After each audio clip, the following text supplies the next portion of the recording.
ಎಲ್ಲರಿಗೂ ನಮಸ್ಕಾರ. ಈ ಮಕರ ರಾಶಿಯವರು ವಿಪರೀತ ಹಠವಾದಿಗಳು. ಎಲ್ಲರಿಗೂ ಕೂಡ ಸಹಾಯ ಮಾಡುವಂತಹ ಮನೋಭಾವನನ ಈ ರಾಶಿಯವರು ಇಟ್ಕೊಂಡಿರ್ತಾರೆ. ಹಾಗೆಯೇ ತುಂಬ ಕೋಪಿಷ್ಠರು ಅಂತಾನೆ ಹೇಳ್ಬೋದು. ಇನ್ನು ಹಠ ಛಲ ಅನ್ನೋದು ಇವರ ರಕ್ತದಲ್ಲೇ ಬಂದ್ಬಿಟ್ಟಿರುತ್ತೆ. ಹಾಗೆಯೇ ಈ ರಾಶಿಯವರು ತುಂಬ ಅಂದರೆ ತುಂಬಾ ಹಾರ್ಡ್ ವರ್ಕ್ನ ಮಾಡ್ತಿರ್ತಾರೆ. ಅಂತಹ ಮಕರ ರಾಶಿಯವರು ತುಂಬ ಅಂದರೆ ತುಂಬಾ ಎಫರ್ಟ್ ಹಾಕುವಂತಹ ವ್ಯಕ್ತಿಗಳು. ಈ ರಾಶಿಯವರು ಹೇಗಿರ್ತಾರೆ ಅಂದರೆ, ಇವರು ಕೋಪನೇ ಸಾಮಾನ್ಯವಾಗಿ ಬರೋದೇ ಇಲ್ಲ. ಆದರೆ ಒಂದು ಸಲ ಕೋಪ ಹಠ ಅನ್ನೋದು ಬಂದ್ಬಿಟ್ರೆ ಅದನ್ನು ಇವರು ಕಂಟ್ರೋಲ್ ಮಾಡ್ಕೊಳ್ಳೋಕೆ ಆಗಲ್ಲ. ಇನ್ನು ಇವರಿಗೆ ಎಷ್ಟೇ ಕಷ್ಟಗಳಿರಲಿ, ಎಷ್ಟೇ ನೋವುಗಳಿರಲಿ, ಇವರು ಇನ್ನೊಬ್ರಿಗೆ ಕಷ್ಟ ಅಂದರೆ ಅವರಿಗೆ ಸಹಾಯ ಹಸ್ತನ ನೀಡುವಂತಹ ವ್ಯಕ್ತಿಗಳು. ಇನ್ನು ತುಂಬಾ ಹಠ ಛಲ ಅನ್ನೋದು ಇವರಿಗೆ ಅತಿಯಾಗಿರುತ್ತೆ. ಇವರು ಏನಾದರೂ ಒಂದು ವಿಷಯನ ಮಾಡಬೇಕು ಅಂತ ಹಠನ ಛಲನ ಇಟ್ಕೊಂಡ್ಬಿಟ್ರೆ ಆ ಕೆಲಸನ ಮಾಡಿ ಮುಗಿಸೋವರೆಗೂ ಕೂಡ ಇವರು ಸಮಾಧಾನದಿಂದ ಇರೋದೇ ಇಲ್ಲ. ಇವರಿಗೆ ಸಾಮಾನ್ಯವಾಗಿ ಕೋಪ ಬರಲ್ಲ. ಬಂದರೆ ಒಂದು ಸಲ ಬಂದರೆ ಆ ಕೋಪ ಕಡಿಮೆನೇ ಆಗಲ್ಲ. ಇವರು ತುಂಬ ಅಂದರೆ ತುಂಬಾ ಸ್ವಾಭಿಮಾನಿಗಳು. ಇವರೇ ದುಡಿಬೇಕು, ಇವರೇ ತಿನ್ನಬೇಕು, ಯಾರ ಹಂಗಲ್ಲೂ ಕೂಡ ಬದುಕಬಾರ್ದು ಅಂತ ತುಂಬ ಅಂದರೆ ತುಂಬಾ ಸಾಯೋವರೆಗೂ ಕಷ್ಟನ ಪಡ್ತಿರ್ತಾರೆ. ಅಂತಹ ಮಕರ ರಾಶಿಯವರಿಗೆ ಅಕ್ಟೋಬರ್ ತಿಂಗಳಲ್ಲಿ 2025ನೇ ವರ್ಷದಲ್ಲಿ ಯಾವೆಲ್ಲ ಶುಭ ಫಲಗಳು ದೊರೆಯಲಿದೆ, ಜೊತೆಗೆ ಯಾವೆಲ್ಲ ಅಶುಭ ಫಲಗಳು ಬರಲಿದೆ, ಆ ಅಶುಭ ಫಲಗಳಿಗೆ ಪರಿಹಾರಗಳೇನು ಎಂಬುದರ ಬಗ್ಗೆ ಈ ವಿಡಿಯೋದಲ್ಲಿ ನಾನು ನಿಮಗೆ ತಿಳಿಸ್ತಾ ಹೋಗ್ತೀನಿ, ಬನ್ನಿ. ಅದಕ್ಕೂ ಮುನ್ನ ನೀವೇನಾದರೂ ಮಕರ ರಾಶಿಯವರಾಗಿದ್ದರೆ, ದೇವರು ಮತ್ತು ಜ್ಯೋತಿಷ್ಯ ಶಾಸ್ತ್ರವನ್ನು ನಂಬುವುದಾದರೆ ಈ ವಿಡಿಯೋಗೆ ಈಗಲೇ ಒಂದು ಲೈಕ್ ಕೊಡಿ ಮತ್ತು ತಪ್ಪದೇ ನಮ್ಮ ATV ಕರ್ನಾಟಕ ಯೂಟ್ಯೂಬ್ ಚಾನಲನ್ನು ಸಬ್ಸ್ಕ್ರೈಬ್ ಮಾಡ್ಕೊಳ್ಳಿ. ಹಾಗೆ ಈ ವಿಡಿಯೋನ ಎಲ್ಲ ಮಕರ ರಾಶಿಯವರಿಗೂ ಕೂಡ ಶೇರ್ ಮಾಡಿ. ನಿಮ್ಮ ಜೀವನದಲ್ಲಿ ಎಂತಹದ್ದೇ ಸಮಸ್ಯೆ ಇದ್ದರೂ ಕೂಡ ಡಿಸ್ಪ್ಲೇ ಆಗ್ತಿರುವಂತಹ ಗುರೂಜಿ ನಂಬರ್ಗೆ ಕಾಲ್ ಮಾಡಿ ಶಾಶ್ವತ ಪರಿಹಾರಗಳನ್ನ ಕಂಡುಕೊಳ್ಳಿ. ಈ ಮಕರ ರಾಶಿಯವರಿಗೆ ಶನಿ ನಿಮಗೆ ಒಳ್ಳೆ ಸ್ಥಾನದಲ್ಲಿ ಇರೋದ್ರಿಂದ, ಜಯಸ್ಥಾನದಲ್ಲಿ ಇರೋದ್ರಿಂದ ಈ ಅಕ್ಟೋಬರ್ ತಿಂಗಳಲ್ಲಿ ನಿಮಗೆ ಜಯ ಅನ್ನೋದನ್ನು ಕೊಡ್ತಿದ್ದಾರೆ. ಶನಿ ಗ್ರಹ ಮೊದಲೇ ಈ ರಾಶಿಯವರಿಗೆ ಲಾಭ ಸ್ಥಾನದಲ್ಲಿರೋದ್ರಿಂದ ಈ ರಾಶಿಯವರಿಗೆ ಎಲ್ಲ ಕೆಲಸದಲ್ಲೂ ಕೂಡ ಸಕ್ಸಸ್ ಅನ್ನೋದು ಇದ್ದೇ ಇರುತ್ತೆ. ಶನಿ ಈ ರಾಶಿಯವರಿಗೆ ತುಂಬ ಯೋಗಕಾರಕನಾಗಿರೋದ್ರಿಂದ ಈ ರಾಶಿಯವರು ಸಣ್ಣ ಪುಟ್ಟದಿಂದ ಹಿಡಿದು ಏನೇ ದೊಡ್ಡ ದೊಡ್ಡ ವ್ಯವಹಾರಗಳನ್ನ ಮಾಡಿದ್ರೂ ಕೂಡ ಅದರಲ್ಲಿ ಸಕ್ಸಸ್ ಅನ್ನೋದನ್ನ ಕಾಣ್ತೀರಾ. ಇನ್ನು ಅಕ್ಟೋಬರ್ 10ರಂದು ಈ ರಾಶಿಯವರಿಗೆ ಸರ್ಪ್ರೈಸ್ ಆಗಿ ಗುರುಗ್ರಹ 22 ದಿನ ನಿಮ್ಮ ರಾಶಿಗೆ ಬರ್ತಿದ್ದಾರೆ. ಹಾಗಾಗಿ ನಿಮ್ಮನ್ನ ಗುರುಗ್ರಹ 22 ದಿನ ಕಾಯ್ತಾರೆ ಅಂತಾನೆ ಹೇಳ್ಬೋದು. ಈ ಮಕರ ರಾಶಿಯವರಿಗೆ ಇದೊಂದು ಪ್ಲಸ್ ಪಾಯಿಂಟು. ಶನಿ ಗ್ರಹ ಕೂಡ ತುಂಬ ಯೋಗಕಾರಕನಾಗಿದ್ದಾರೆ. ಜೊತೆಗೆ ಗುರುಗ್ರಹ 10ನೇ ತಾರೀಕು 22 ದಿನಗಳ ಕಾಲ ನಿಮ್ಮ ರಾಶಿಗೆ ಬರ್ತಿರೋದ್ರಿಂದ, ನಿಮ್ಮನ್ನು ಕಾಯ್ತಾ ಇರೋದ್ರಿಂದ ನಿಮಗೆ ಇದು ತುಂಬ ಯೋಗಕಾರಕವಾಗಿರುವಂತಹ ತಿಂಗಳು ಅಂತಾನೆ ಹೇಳ್ಬೋದು.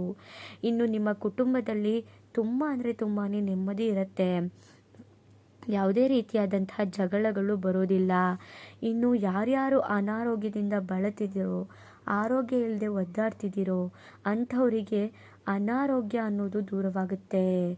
ಆರೋಗ್ಯದಿಂದ ಇರ್ತೀರಾ. ಇನ್ನು ಶಾಂತಿ, ನೆಮ್ಮದಿ ಅನ್ನೋದು ಈ ತಿಂಗಳಲ್ಲಿ ತುಂಬಿ ತುಳುಕುತ್ತೆ. ಈ ರಾಶಿಯವರಿಗೆ ಗುರುಗ್ರಹ ಅನ್ನೋದು ಈ ತಿಂಗಳಲ್ಲಿ ತುಂಬ ಅಂದರೆ ತುಂಬಾ ಉತ್ತುಂಗಕ್ಕೆ ಏರುವಂತಹ ಯೋಗಗಳನ್ನ ಈ ರಾಶಿಯವರು ಕೊಡ್ತಿದ್ದಾರೆ. ಇನ್ನು ಈ ರಾಶಿಯವರು ಈ 22 ದಿನದಲ್ಲಿ ನೀವು ಏನೇ ಅಂದ್ಕೊಂಡ್ರೂ ಕೂಡ ನೆರವೇರುತ್ತೆ. ನೀವು ಏನೇ ಮಾಡಬೇಕು ಅಂದರೂ ಕೂಡ ಹಾಗೆ ಆಗುತ್ತೆ. 22 ದಿನ ನಿಮಗೆ ಇದು ಗೋಲ್ಡನ್ ಟೈಮ್ ಅಂತಾನೆ ಹೇಳ್ಬೋದು. ಇನ್ನು ಉದ್ಯೋಗ ಭಾಗ್ಯ ಕೂಡ ತುಂಬ ಅಂದರೆ ತುಂಬಾ ಚೆನ್ನಾಗಿದೆ.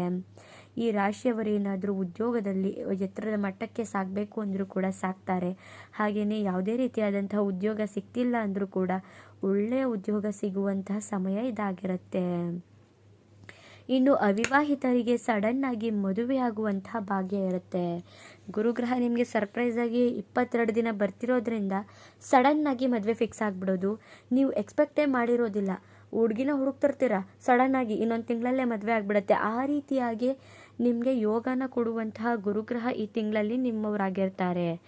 ಇನ್ನು ಸಂಗಾತಿಗೆ ಸಡನ್ ಆಗಿ ಇನ್ಕಮ್ ಅನ್ನೋದು ಬರುತ್ತೆ. ಇವಾಗ ಸಡನ್ ಆಗಿ ಸಂಗಾತಿ ಯಾವುದಾದ್ರೂ ಜಾಬ್ಗೆ ಟ್ರೈ ಮಾಡಬೇಕು ಅಂತಿರ್ತಾರೆ, ಸಡನ್ ಆಗಿ ಒಳ್ಳೆ ಜಾಬ್ ಸಿಗ್ಬಿಡುತ್ತೆ. ಹಾಗೆಯೇ ಸಡನ್ ಆಗಿ ಅವರು ಪ್ರಮೋಷನ್ ಸಿಕ್ಬಿಡೋದು, ಸ್ಯಾಲ್ರಿ ಜಾಸ್ತಿ ಆಗಿಬಿಡೋದು, ಈ ರೀತಿಯಾಗಿ ಆಗೋದ್ರಿಂದ ನಿಮಗೆ ಒಳ್ಳೆ ರೀತಿಯಾದಂತಹ ಆರ್ಥಿಕವಾಗಿಯೂ ಕೂಡ ಬಲಿಷ್ಠರಾಗ್ತೀರಾ ಈ ತಿಂಗಳಲ್ಲಿ. ಇನ್ನು ಕುಜನಿಂದ ಈ ರಾಶಿಯವರಿಗೆ ಇಂಜಿನಿಯರಿಂಗ್ ಕೆಲಸ ಮಾಡುವವರಿಗೆ ಲಾಭವಿರುತ್ತೆ. ಕುಜಗ್ರಹ ಒಳ್ಳೆಯದಾಗಿರೋದ್ರಿಂದ ಯಾರ್ಯಾರು ಇಂಜಿನಿಯರಿಂಗ್ ಫೀಲ್ಡಲ್ಲಿದ್ದೀರೋ ಅವರಿಗೆ ಒಳ್ಳೆಯದಾಗತ್ತೆ. ಜೊತೆಗೆ ಬುಧನಿಂದ ಹೊಸ ಉದ್ಯೋಗ ಕೂಡ ದೊರೆಯುತ್ತೆ. ಯಾರ್ಯಾರು ಹೊಸ ಉದ್ಯೋಗನ ಮಾಡಬೇಕು ಅಂತ ಅಂದ್ಕೊಂಡಿರ್ತೀರೋ ಅಥವಾ ನಿಮ್ಮ ವಿದ್ಯಾಭ್ಯಾಸನ ಮುಗಿಸಿ ಒಳ್ಳೆ ಕಡೆ ನನಗೆ ಜಾಬ್ ಸಿಗಬೇಕಪ್ಪ ಅಂತ ಬೇಡ್ಕೊತಿರ್ತೀರೋ ಅಂಥವ್ರಿಗೆ ಒಳ್ಳೆಯ ಉದ್ಯೋಗ ಅನ್ನೋದು ಸಿಕ್ಕೇ ಸಿಗುತ್ತೆ. ಇನ್ನು ವಿದೇಶದಲ್ಲಿ ಉದ್ಯೋಗದ ಯೋಗ ಇದೆ. ವಿದೇಶದಲ್ಲಿ ಯಾರ್ಯಾರು ಕೆಲಸ ಮಾಡ್ತಿದ್ದೀರೋ ಅಂಥವರಿಗೆ ಅಥವಾ ವಿದೇಶಕ್ಕೆ ಹೋಗಿ ಕೆಲಸ ಮಾಡಬೇಕು ಅಂತ ಅಂದ್ಕೊಳ್ಳೋರಿಗೆ ಅಂಥವ್ರಿಗೆ ಒಳ್ಳೆ ಉದ್ಯೋಗ ಅನ್ನೋದು ಸಿಕ್ಕೇ ಸಿಗುತ್ತೆ. ಇನ್ನು ಗುರುಗ್ರಹ ಅದ್ಭುತವಾಗಿರೋದ್ರಿಂದ ಈ ಸಮಯನ ನೀವು ಉತ್ತಮವಾಗಿ ಬಳಸ್ಕೊಂಡ್ರೆ ನಿಮ್ಮ ಜೀವನದಲ್ಲಿ ನೀವು ಯಾವತ್ತೂ ಕೂಡ ಸಂಪಾದನೆ ಮಾಡೋಕ್ಕಾಗಲ್ಲ, ಅಷ್ಟು ಹಣನ ಸಂಪಾದನೆ ಮಾಡ್ತೀರಾ, ಅಷ್ಟು ನೆಮ್ಮದಿ ಜೀವನ ನಿಮ್ಮದಾಗತ್ತೆ. ಹಾಗಾಗಿ ಅಕ್ಟೋಬರ್ 10ರಿಂದ 22 ದಿನ ನೀವು ಈ ಟೈಮ್ ಕರೆಕ್ಟಾಗಿ ಯೂಸ್ ಮಾಡ್ಕೊಳ್ಳಿ. ಇಷ್ಟೆಲ್ಲ ಶುಭ ಫಲಗಳನ್ನ ಈ ರಾಶಿಯವರು ನೋಡಿದ್ದಾಯಿತು.